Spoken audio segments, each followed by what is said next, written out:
In this video, I'm going to give you 9 strategies to keep your kids mindful, conscious, and using the law of attraction all throughout the school year. I am so glad that you found me. I talk about mindfulness, keeping your kids conscious, using their awareness, all while following the law of attraction and building a really fulfilled life. If you love my content, if you'd like to see more, please subscribe. Also hit the bell. I do post new videos every single week, and by hitting the bell, you will be informed when they're up. If you want your child to be heart-centered to last a lifetime, it all begins now. By the end of this video, you will have 9 strategies for keeping your child mindful and aware of the power that they have to create their life, to have the life that they want, all through maintaining that mindfulness throughout their school day. In my community, parents rely on these strategies, on these tips and these tools to not only help their kids have the most fulfilled days possible, but to also keep themselves on track, to be the best guide for their kids. Hey, abundant parents, it's Leah.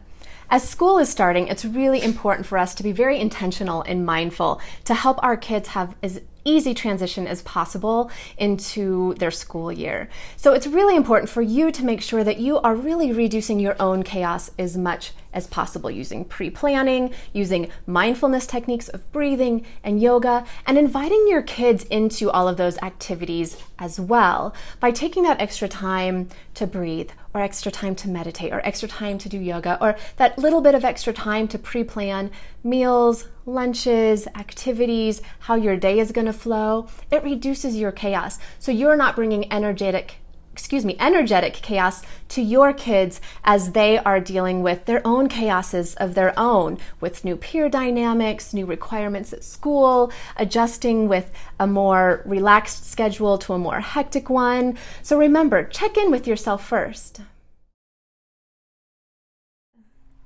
How we welcome our kids home at the end of their school day can really impact the whole rest of our evening with them. Those transitions from what can sometimes be a really loud day with lots of other students around and interactions, that transition from that day back into the conscious awareness that we're creating at home can make a really big difference for our kids. A few ways I like to do this is creating a routine for my kids. Now, some of this routine was created organically. It was not intentional. It's as simple as having them drop their backpacks off at the same place when they walk in the door, making sure that they kick off their shoes. We're a shoe-free house.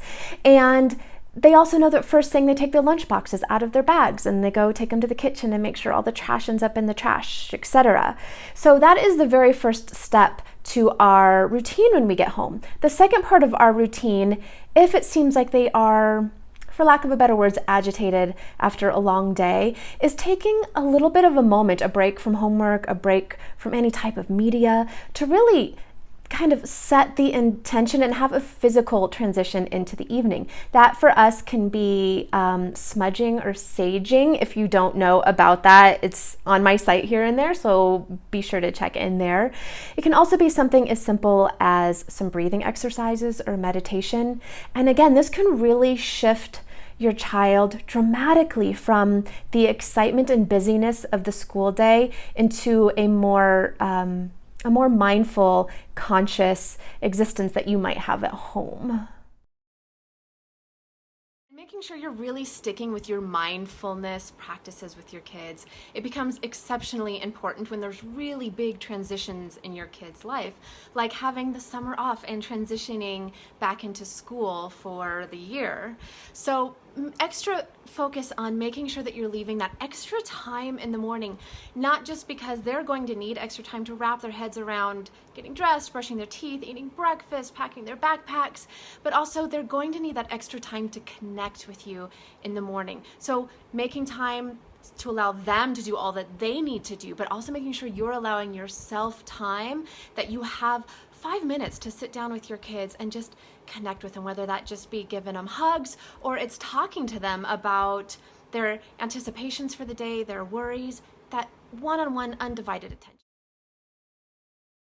It's so hard as we send our kids off to school knowing that they are having a barrage of interactions and influences on their life. And so it's so important when they come back home and they're in the comfort and the surrounds of home, that you're able to bring all of the practices that you try and instill in them back down to earth and back into their heart. And one way to do this is by the stories that you choose to read them at bedtime. Yes, it's fun to read creative, playful stories, but it's also really great that there are so many options for books now that help children to practice mindfulness and tune their mind to mindfulness in what they read.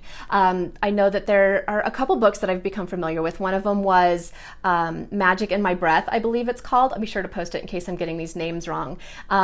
And then another one was I Am Peace. And then a longtime favorite of my kids is a book called Buddha at Bedtime. We may find we're feeling a squeeze on our schedule, trying to fit in after school activities, having our kids in school full day and dealing with their homework requirements in the evening. Our dynamic within our family can really shift as school starts.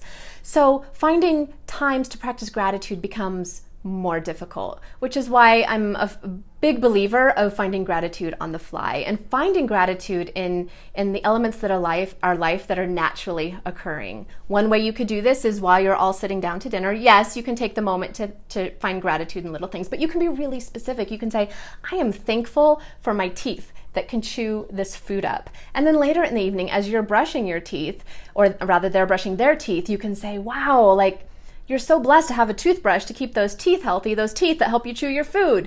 You can find a pattern in gratefulness and just naturally occurring things within your life. As we are beginning our school year, it's really important for us to help our children set their intentions in the evening. It's also very important for us to do this ourselves, but doing it ourselves can be a practice that we do after our kids have gone to bed. So by setting intentions for our children, we are reminding them to find the gratitude in the little things throughout the day, and then taking that next step and telling them that they can intend to find gratitude in the days to come or the moments to come. So by setting their intentions in the evening for positive outcomes, they are internally resonating that all night long, and then wake up with that positive intention already cemented into their brain. A way that you could do this is if they're struggling with their peer interactions or at their new school and they're struggling making friends, they can set the intention that they're going to make new friends the next day, or they're going to have better interactions with their friends. It's really important for us to recognize that our kids can outgrow others just as much as sometimes we can outgrow others.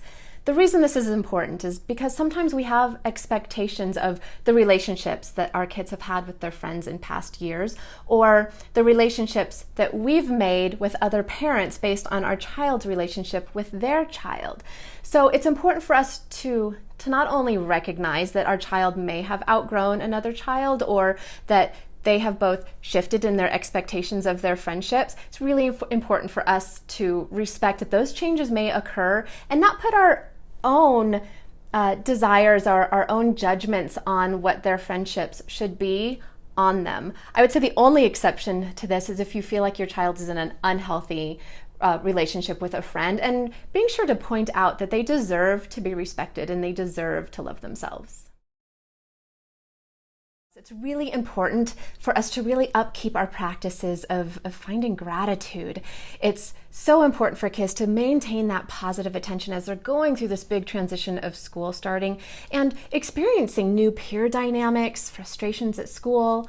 One way that you can do this is by definitely continuing the practice of writing down on little pieces of paper things that they're grateful for. The cool thing about this is you can then add this back into their lunchbox when you pack their lunchbox for the day, or having them write their own affirmations or things that they're grateful for to put into their own lunchbox. So you're not always the one being the secret gnome slipping gratitude into their day. Also important to remember to take time to find gratitude in your family's busy week now that school has started. So dinner time is a great time for that. Bedtime is also really great because by practicing gratitude in the evening, you're setting your kids up to immediately feel it in the morning. This one is special just for you. As school starts, I want to remind you how imperfect you are. You're welcome for that. No, but I want to remind you this because everyone is in fact imperfect. We We all have flaws. And I think when we find our interactions with our peers, we're looking for people with flaws that go well with our own. So I invite you to really practice non-judgment of yourself, of others, and just be really accepting and allowing of your interactions with other parents, and remembering that none of us are perfect. We are all doing the absolute best we can with the tools that we have at hand. And the more that we can practice that non-judgment, not only of others, but of ourselves, the more that it allows love and positive thinking into our life, and the more that's going to flow from us into our children's lives. Please comment below. I want to hear all about what mindfulness tips and tricks work for you when you send your kids out to their school days when you can't be there to guide them all day long. Also, if you're having struggles, I want to hear about those. I want to see if we have tips and tools as a community to support you and help lift you and your family up. As a parent myself, I understand that your time is valuable, and I so appreciate you spending the time to watch this video. If you'd like to hear more from me, you can also connect with me on Instagram. I have a Facebook group, the Abundant Parent Community, where I bring parents together and we talk about mindfulness tips, tricks, also healthy eating, taking good care of your body, making sure you're feeling as good as you can to attract more positive energy into your life. I also host workshops each month where I bring experts in their fields to talk about things like tapping, Reiki, energy work, eating well, working out, having a good positive self-image both inside and out. So please connect with me. I'll put all the links below, and thank you so much. I'm looking forward to seeing much more of you, and have a really abundant day. Bye.